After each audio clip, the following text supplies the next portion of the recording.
사무엘상 26장 1절부터 5절 말씀까지 같이 합독하도록 하겠습니다. 10사람이 기브아에 와서 사울에게 말하여 이르되 다윗이 광야 앞 하길라 산에 숨지 아니하였나이까 하매 사울이 일어나 10광야에서 다윗을 찾으려고 이스라엘에서 택한 사람 3,000명과 함께 10광야로 내려가서 사울이 광야 앞 하길라 산길가에 진친지라. 다윗이 광야에 있더니 사울이 자기를 따라 광야로 들어옴을 알고 이에 다윗이 정탐꾼을 보내어 사울이 과연 이른 줄 알고 다윗이 일어나 사울이 진친 곳에 이르러 사울과 넬의 아들 군사령관과 아브레일이 머무는 곳을 본즉 사울이 진영 가운데에 누웠고 백성은 그를 둘러 진쳤더라. 아멘. 사랑하는 여러분, 오늘 예배 가운데 우리가 예수 그리스도를 통해서 하나님의 자녀로 서 있고 예수 그리스도의 장성한 분량으로까지 나아가는 자들임을 감사하는 예배의 시간이 되시기를 바랍니다. 여러분과 저는 예수 그리스도의 장성함까지 나아갈 자들입니다. 비록 아직 그렇게 썩 잘 완성되어 있지는 않지만 언젠가는 완성되어짐을 하나님께서 보증하시고 또 인정하시고 그 인정하신 가운데 우리를 하나님의 자녀라고 또 하나님의 백성이라고 왕같은 제사장이라고 칭해 주셨습니다. 이 하나님의 보증하심과 인정하심으로 넉넉하게 세상 속에서 그리스도인의 정말 멋스러움으로 살아가시기를 주님의 이름으로 축원합니다. 아멘. 사실 우리는 우리 자신을 볼 때 그렇게 썩 만족할 만한 존재는 아닌 것 같습니다.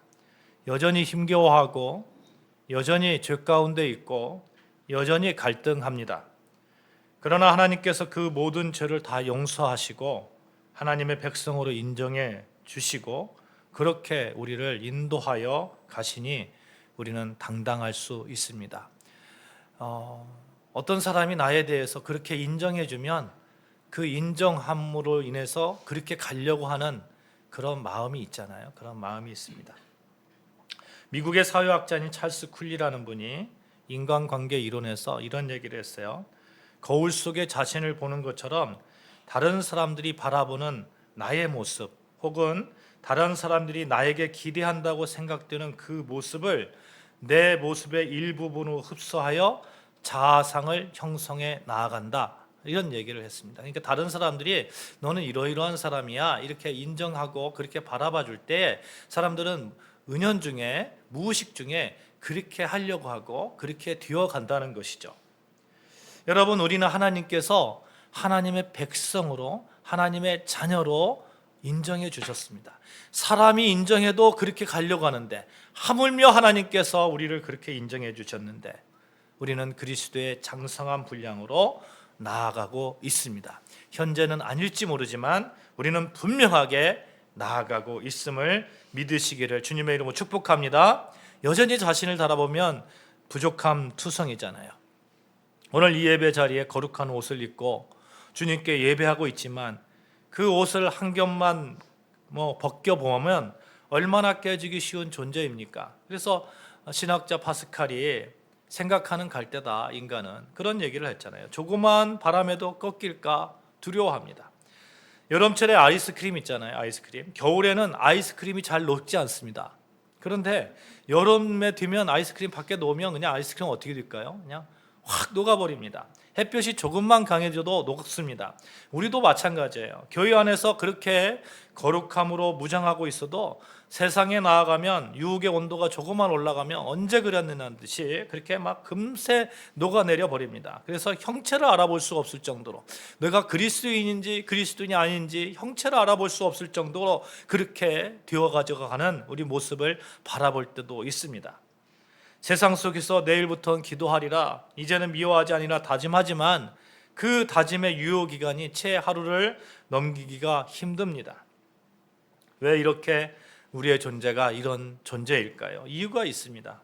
우리는 본질적으로 진흙으로 빚어진 연약한 존재이기 때문에 그렇습니다. 그래서 성경을 우리를 무엇이라고 표현합니까? 질그릇 같다 이렇게 표현하죠. 질그릇 같다. 살짝만 부딪혀도 금이 가고 떨어뜨리면 박살나는 보잘것없는 그릇, 그것이 저와 여러분의 정직한 모습일지도 모르겠습니다. 우리가 잘 아는 찬양곡인 선한 능력으로 라는 그런 곡이 있잖아요. 그 작사가인 보니포 목사님, 여러분 잘 아실 겁니다. 이분이 독일 나치에 굴복하지 않고 반정부 운동하시다가 순교하신 분 아닙니까? 그러니 굉장히 당당하고 인격과 어떤 면에서든지 예수님의 닮은 모습으로 그렇게 나아갈 것이라고 생각할 수 있잖아요. 그런데 이분도 똑같이 우리와 같은 고민이 있었습니다. 여러분, 이분이 감옥에서 쓴 또 다른 시가 있는데 제가 한번 좀 깁니다만 제가 한번 여러분에게 읽어드릴게요. 나는 누구인가? 사람들은 가끔 말한다. 나는 좁은 감방에서 일어나 조용하고 즐겁고 확고하게 걷는다고, 마치 자기 성의 영주처럼.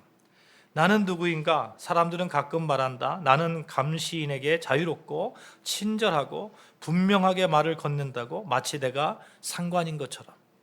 나는 누구인가? 사람들은 또 말한다. 나는 불행의 날들을 평온하게 웃으며 자랑스럽게 잘 견딘다고, 승리에 익숙한 사람처럼. 나는 정말 다른 사람들이 말하는 것 모두일까? 아니면 나는 내가 나에게 대하여 아는 것뿐일까? 새장 안에 갇힌 새처럼 초조하고 갈망하고 아프고 손이 내 목을 누리는 것처럼 숨쉬기도 힘들고, 색깔을 갈망하고 꽃들을 갈망하고 새소리를 갈망하고 친절한 말을 갈급하고 다정한 이웃을 갈급하며 독재에 분노하며 떨고 작은 모욕에 떨고 큰 사건을 기대하면서 마음이 동요하고 멀리 있는 친구를 생각하면서 힘없이 떨고 있는, 기도하는데도 지쳤고 생각하기도 지쳤고 만드는데도 지쳤고 기력도 없이 모든 것에 작별을 고하고 싶어지는 나는 누구인가? 이런 사람인가? 다른 사람인가? 나는 오늘 한 인간인가? 그리고 내일은 다른 인간인가? 아니면 둘 다인가? 다른 사람 앞에서는 위선자이고 나 자신 앞에서는 경멸스럽게 수심이 가득한 약골인가? 아니면 내 안에서는 무질서하게 도망가는 두들겨 맞는 군대와 같은가? 승리를 이미 얻었는데도 나는 누구인가? 그들은 이렇게 질문하는 나를 모독한다. 내가 누구이든 간에 오 하나님, 당신은 아십니다. 나는 당신의 것이라는 것을. 이런 시예요. 여러분 깊이 공감이 가지 않습니까? 특별히 제가 많이 공감이 갑니다. 여러분, 보니퍼 같은 분도 감옥 안에서 이 분열된 자아 때문에 괴로워했다는 거예요. 남들이 보는 강한 보니퍼가 있는가 하면, 좀 당당하고 믿음이 막 그렇게 투철한 그런 보니퍼가 있는가 하면, 마음속에서는 두려움에 떨고 있고 갈등하고 기도하는데도 지쳤고 생각하기도 싫고 기력도 없고 그냥 모든 것에 그냥 착별하고 싶은 그런 마음이 있는 그런 보니퍼, 그렇게 비명을 지르고 있는 모습들. 그러나 이 보니퍼가 결국 어떻게 합니까? 내가 누구이든 간에 나는 하나님 당신의 것입니다. 당신의 것입니다. 이 말은 무슨 뜻이에요? 나는 누구이든 간에 하나님 당신이 빚어가고 있는 사람입니다. 예수 그리스도의 장성한 모습으로 나는 빚어가고 있는 사람입니다. 나는 지금 이런 모습일지라도 나는 결국에는 하나님 당신의 것이니 당신이 책임져 주는 그런 사람입니다. 여러분, 하나님이 우리가 완벽하기 때문에 인정해 주십니까? 속사람과 겉사람 사이에 피 흘리며 싸우고 있다는 것, 그 처절한 갈등 자체가 우리가 하나님의 자녀라는 증거가 아니겠습니까? 여러분, 세상 사람들이 우리처럼 그렇게 갈등합니까? 저는 그렇게 생각하지 않습니다. 우리가 그리스도인이기 때문에 갈등하는 그 갈등들, 세상 사람들이 갈등합니까? 사랑하는 여러분, 그러니 우리는 하나님의 그 인정하심 가운데, 그 인정하심으로 인해서 결국에는 멋지게 예수 그리스도의 장성한 분량으로 서 있으리라고 저는 확신합니다. 여러분 자신이 그런 분들입니다. 그러니 여러분 자신은 존귀한 자들입니다.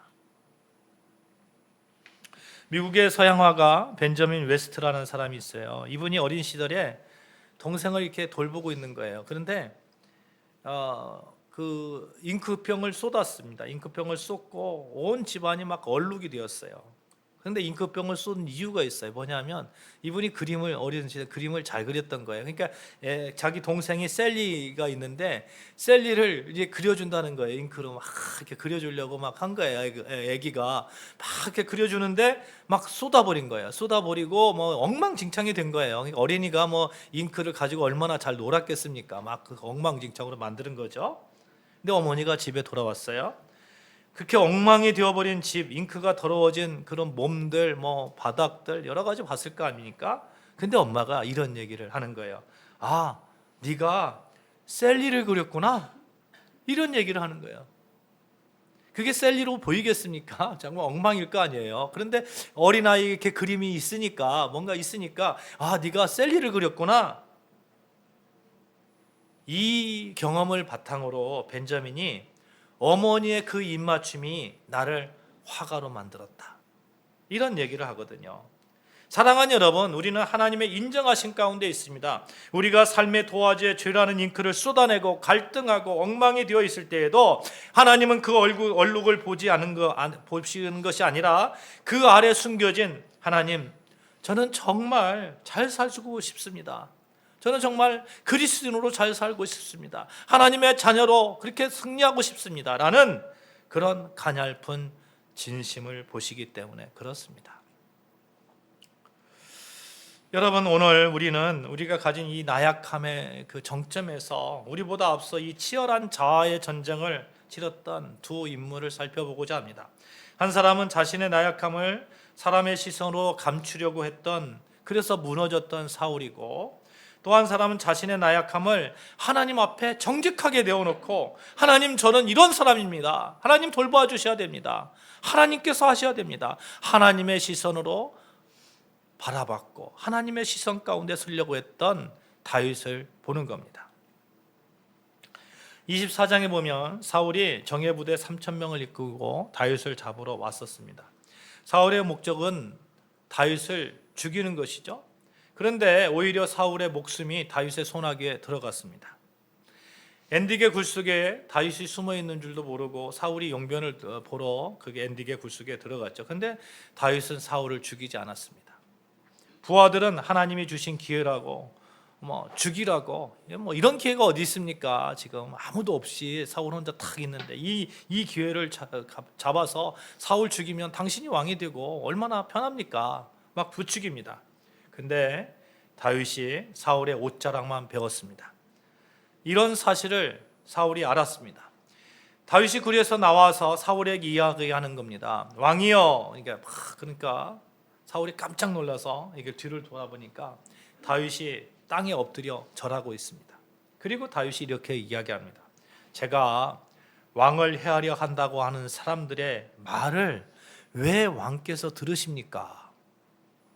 저는 전혀 그럴 마음이 없습니다. 보십시오. 왕께서 굴에 들어왔을 때 사람들은 저에게 왕을 죽이라고 했는데 저는 여호와의 기름 부은 자를 결코 그렇게 할 수 없어서 내 아버지여 보소서, 내가 내 손에 왕의 옷자락을 조금만 배웠습니다.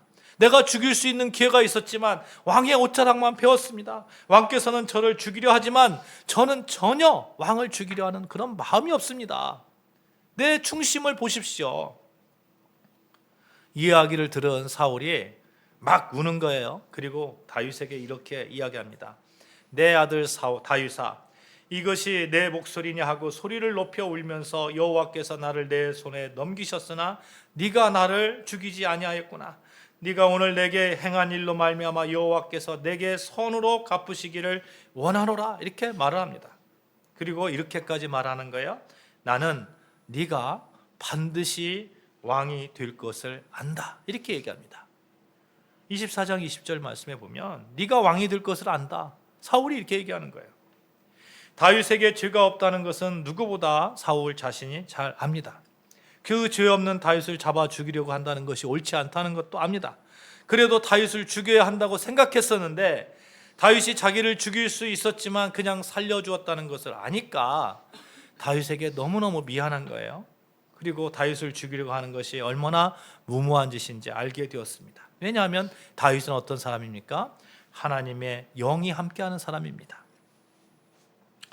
또 다윗을 죽이려 하면 할수록 오히려 자기 목숨이 위태롭게 된다는 것을 깨닫게 된 것이죠.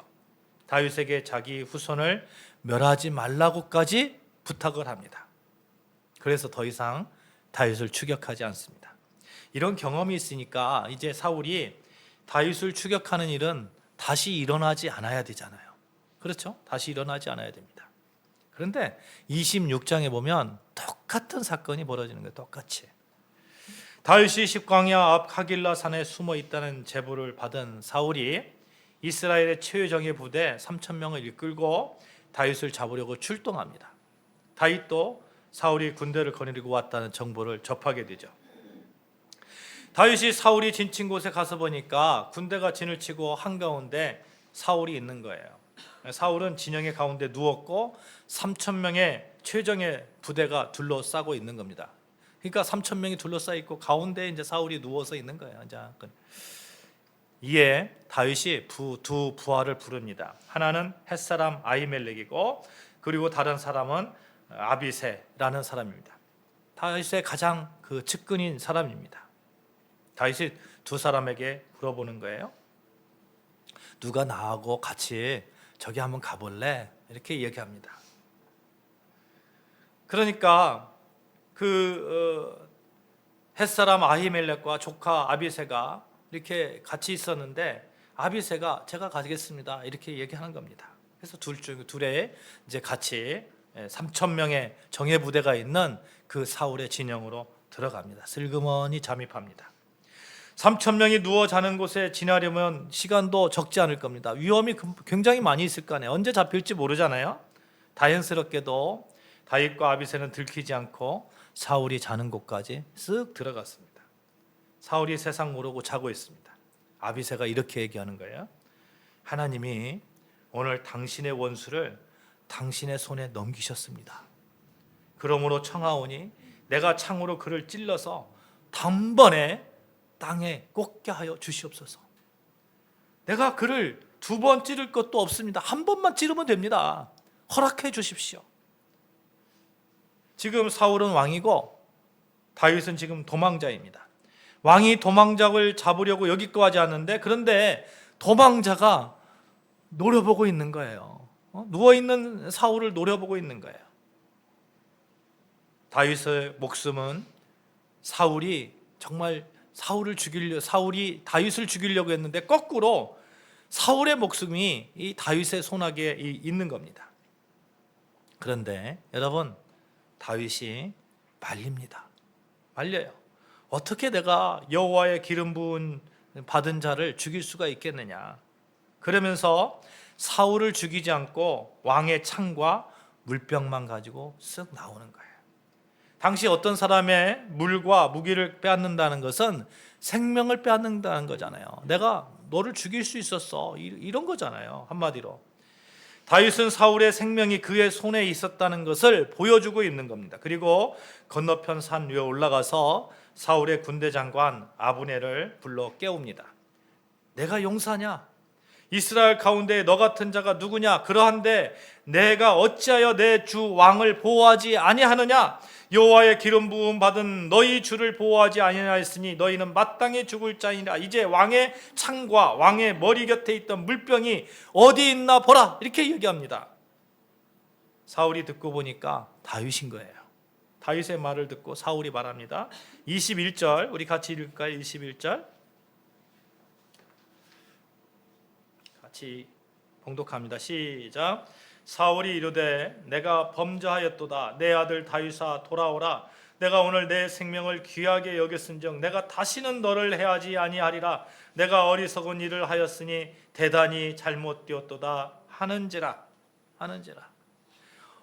24장의 내용과 26장의 내용이 비슷하잖아요. 비슷해요. 그래서 어떤 성경학자들은 이건 그냥 하나의 사건일 거다 이렇게 얘기하는 사람도 있습니다. 그러나 우리가 성경을 성경대로 봐야 되니까 두 개의 사건인 거죠. 여러분 2번씩이나 사울은 그렇게 얘기하는 거예요. 그렇게 다윗이 자기를 죽이려고 했던 그 모습을 보면서 내가 잘못했다고 그럼에도 불구하고 틈만 나면 이 사울은 다윗을 죽이려고 했던 그 모습. 여러분, 한편으로는 다윗을 살려야 되겠고, 한편으로는 다윗이 고맙고, 한편으로는 불타오르는 증오와 분노 가운데 사로잡혀서 다윗을 죽이려고 하는 그 사울의 모습. 여러분, 그 모습이 이 두 인격, 그 두 인격 사이에서 왔다 갔다 하는 그 모습이 얼마나 가련합니까? 두 인격 사이에서 사울은 어떤 방향으로 가야 하는 것이 옳았습니까? 분명합니다. 다윗을 살리는 그 길에 사울은 섰어야 됩니다. 그러나 사울은 사랑하는 마음은 버리고 미워하고 질투하고 증오하는 마음이 먼저 앞섰던 것입니다. 이런 사울의 이런 마음에 비해서 다윗을 한번 보십시오. 다윗도 똑같잖아요. 자기를 죽이려고 하는 사람인데 여러분, 24장에서 다윗은 엔딕의 황무지 굴에서 사울을 살려주었습니다. 뒷일을 보러 온 사울의 옷자락만 가만히 베었습니다. 다윗의 마음이 찔렸습니다. 그 옷자락을 자른 그것까지도 찔렸던 그런 다윗입니다. 그런데 26장에 보면 이 좀 다른 그 모습을 보이는데, 24장에서는 다윗이 굴 속에 숨어 있을 때 사울이 들어왔잖아요. 그런데 26장에서는 다윗이 적극적으로 사울이 있는 곳까지 갑니다. 가요. 왜 갔습니까? 왜 갔을까요? 처음부터 창과 물병만 가지고 돌아와서 사울을 겁주려고 갔을까요? 저는 그렇게 생각하지 않습니다. 24장에서는 다윗이 의도하지 않은 상황 속에서 사울을 용서했다면 26장에서는 다윗도 갈등하고 있는 거예요. 다윗도 내가 그렇게 살려주었는데 또 나를 죽이려고 이곳에 와? 내가 한번 본때를 보여주겠어. 한번 가서 한번 볼 거야. 기회가 되면 내가 어떻게 될지 모르겠어. 26장 5절 6절 말씀 보시면 우리가 생각해 볼 수 있는 것이 있습니다. 5절 6절 말씀 같이 봅니다. 시작. 다윗이 일어나 사울이 진친 곳에 이르러 다윗과 사울과 내레 아들 군사령관 아브넬이 머문 곳을 본즉 사울이 진영 가운데 누웠고 백성은 그를 둘러 진쳤더라. 사울이 이에 다윗의 햇사람 아히멜렉과 수르야의 아들 요압의 아우 아비새에게 물어 이르되 누가 나와 더불어 진영에 내려가서 사울에게 이르겠느냐 하니 아비새가 이르되 내가 함께 가겠나이다. 어떤 목적을 가지고 사울에게 가는 거 아닙니까? 사울에게 가는 거예요. 몇천 명이 사울을 지키고 있는데 그냥 사울에게 그냥 사울이 동태가 어떤가 겁주려고 갑니까? 다윗에게도 여전히 서로 다른 마음을 통한 갈등이 있었다는 겁니다. 죽도록 미운 마음이 있었어요. 죽도록 미운 마음.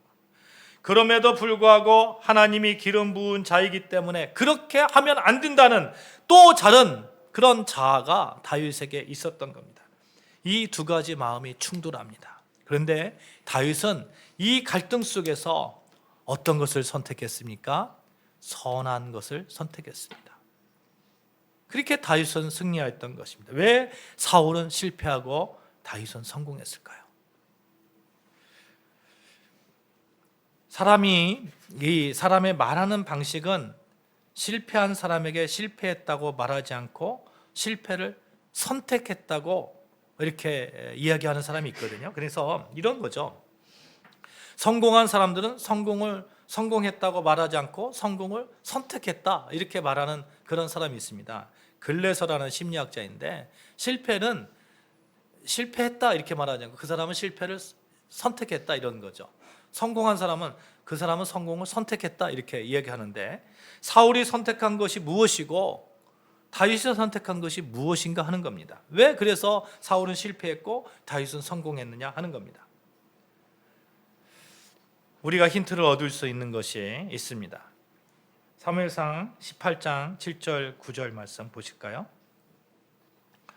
사무엘상 18장 7절 9절 말씀. 여인들이 뛰놀며 노래하여 이르되 사울이 죽인 자는 천천히요 다윗은 만만히로다 한지라. 사울이 그 말에 불쾌하여 심히 노하여 이르되 다윗에게는 만만을 돌리고 내게는 천천만 돌리니 그가 더 얻을 것이 나라 말고 무엇이냐 하고 그날 후로 사울이 다윗을 주목하였더라. 사울은 지금 사람들이 다윗은 만만이고 자기는 천천히다. 사람들의 그 시선, 사람들의 판단에 자기 운명을 예측하는 겁니다. 그렇죠.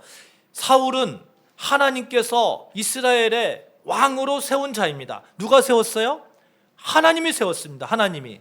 그런데 사울이 생각하기에 다윗은 만만이고 나는 천천히라고 하는데, 그러면 사람들이 나중에 다윗을 왕으로 세우지 않을까? 하나님을 바라보는 것이 아니라 하나님이 세우셨는데 사람이 세울 것처럼 그렇게 시선이 사람으로 가는 겁니다. 사울이 하나님보다 사람들의 말에 더 민감하게 반응하고 있는 것을 볼 수 있다는 겁니다. 24장 9절 말씀을 볼까요? 다윗이 사울에게 이르되 보소서, 다윗이 왕을 해하려 한다고 하는 사람들의 말을 왕은 어찌하여 들으시나이까? 하나님께서 세우신 사람, 당신이 왕입니다. 하나님이 왕으로 세우셨습니다. 그런데 다윗이 나를 죽이고 왕으로 올 거라고 사람들이 말하는데 왜 그것에 그렇게 민감하게 반응합니까? 다윗이 사울을 질책하잖아요. 사울을 보십시오. 13장에서 보면 사울은 진정한 예배보다 사람들의 분위기를 더 중요하게 생각해서 사람들을 위해서 예배를 대충 드립니다. 사무엘상 15장에 보면 백성의 말을 하나님의 말씀보다 더 중요시 여겨서 아말렉의 짐승을 살려두었습니다. 이렇게 사람을 선택하였기 때문에 사울은 늘 갈등하고 불안한 겁니다. 여기에 비해서 다윗은 어떻습니까? 다윗은 하나님을 선택했습니다. 그는 하나님의 말씀을 먹을 때마다 굴송이처럼 달다고 얘기합니다. 시편 119편 103절에 보면 주의 말씀의 맛이 내게 어찌 그리 단지요 내 입의 꿀보다 더 다나이다. 다윗에게는 하나님의 말씀, 하나님의 음성, 이게 더 중요했던 거예요. 하나님께서 나를 어떻게 평가하는가가 더 중요했던 겁니다. 하나님의 결정이 무엇인가가 더 중요했던 겁니다. 여호와께서 세우신 왕인데 내가 어떻게 할 수 있겠느냐, 이 시선을 한번 보자는 거예요. 그러면 우리는 분명하게 멋지게 정말 승리할 수 있는 그런 믿음의 사람으로 갈등 가운데 넉넉하게 이기리라고 믿습니다.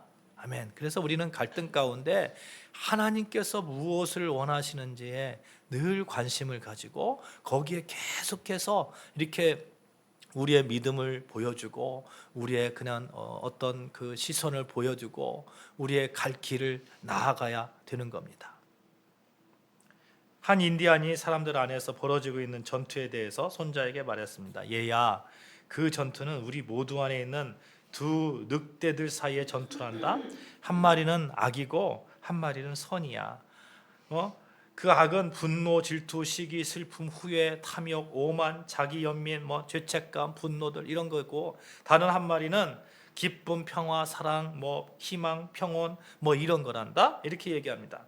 손자가 잠시 생각하더니 할아버지, 그러면 어떤 늑대가 이기나요? 이렇게 얘기합니다. 그러니까 그 인디안이 그거야. 내가 밥을 주는 그 늑대가 이기지. 이렇게 얘기하는 거예요. 내가 선한 늑대에게 밥을 주면 선한 늑대, 사랑, 평화, 기쁨, 희망, 평온, 이게 이기는 거지. 사랑하는 여러분, 늘 우리는 하나님께 향한 그 시선, 그 믿음을 가지고 하나님을 향해서 하나님께서 원하시는 그 방향으로 우리가 늘 그렇게 밥을 주고 믿음을 보여주고, 그러면 정말 멋지게 승리하리라고 믿습니다. 아멘. 우리가 선함으로 나아가자는 거예요. 선함에 우리가 밥을 주자는 거예요. 로마서 7장 24절에서 8장 2절까지 제가 봉독할게요. 오라, 나는 공고한 사람이로다. 이 사망의 몸에서 누가 나를 건져내라. 우리 주 예수 그리스도로 말미암아 하나님께 감사하리로다. 그런즉 내 자신이 마음으로는 하나님의 법을, 육신으로는 죄의 법을 섬기노라. 그러므로 이제 그리스도 예수 안에 있는 자에게는 결코 정죄함이 없나니, 이는 그리스도 예수 안에 있는 생명의 성령의 법이 죄와 사망의 법에서 너를 해방하였습니다. 육신과 성령의 처절한 싸움 가운데 있을 때 우리는 우리 자신이 사망의 몸에 머물러고 있다는 사실을 직시하면서 그것을 인정하고 우리는 하나님 앞에 엎드리면서 예수 그리스도를 붙들면 되는 거예요. 예수 그리스도. 바울도 그렇게 얘기하죠. 오라 나는 공고한 사람이로다. 이 사망의 몸에서 누가 나를 건져내랴. 사망의 몸. 여전히 죄 가운데 있는 자기 자신. 사도 바울도 갈등했고, 보니퍼 목사님도 갈등했고, 여기에 서 있는 이 목사도 갈등하고, 여러분도 갈등합니다. 그 갈등 가운데 이 사망의 몸에서 누가 나를 건져내랴. 십자가의 종착역, 예수 그리스도 그 종착역을 굳게 붙드시는 여러분과 저 되어주시기를 주님의 이름으로 축복합니다. 나는 안 됩니다. 나는 나약합니다. 이렇게 고백할 때에 예수 그리스도를 붙드는 거예요. 예수 그리스도가 해답이 되는 것입니다. 예수 그리스도. 로마서 8장 1절 2절. 그러므로 이제 그리스도 예수 안에 있는 자에게는 결코 정죄함이 없나니 이는 그리스도 예수 안에 있는 생명의 성령의 법이 죄와 사망의 법에서 너를 해방하였습니다. 우리는 해방된 자로 살아가야 할 줄로 믿습니다. 여러분, 여기 다시 한번 우리 올해표 한번 봉독할까요? 시작. 이는 힘으로 되지 아니하며 능력으로 되지 아니하고 오직 나의 영으로 되느니라. 나의 영, 성령의 영으로 되는 것입니다. 성령으로. 우리가 정말 갈등 가운데 있을 때, 내 안에 그 갈등이 있을 때에 예수 그리스도를 붙들면서 성령의 능력으로 죄와 사망의 법에서 넉넉하게 이겨내시는 여러분과 저 되어주시기를 주님의 이름으로 축복합니다. 하나님께서는 우리를 인정하고 계십니다. 주님 닮아가는 자로 인정하고 계십니다. 우리가 해야 될 것은 이제 성령을 붙들고 넉넉하게 그냥 그렇게 나아가면 되는 겁니다. 예수 그리스도 붙들고 성령 안에서 넉넉하게 세상에서 승리하시는 저와 여러분 되시기를 주님의 이름으로 축복합니다. 기도하시겠습니다. 하나님 아버지 감사합니다.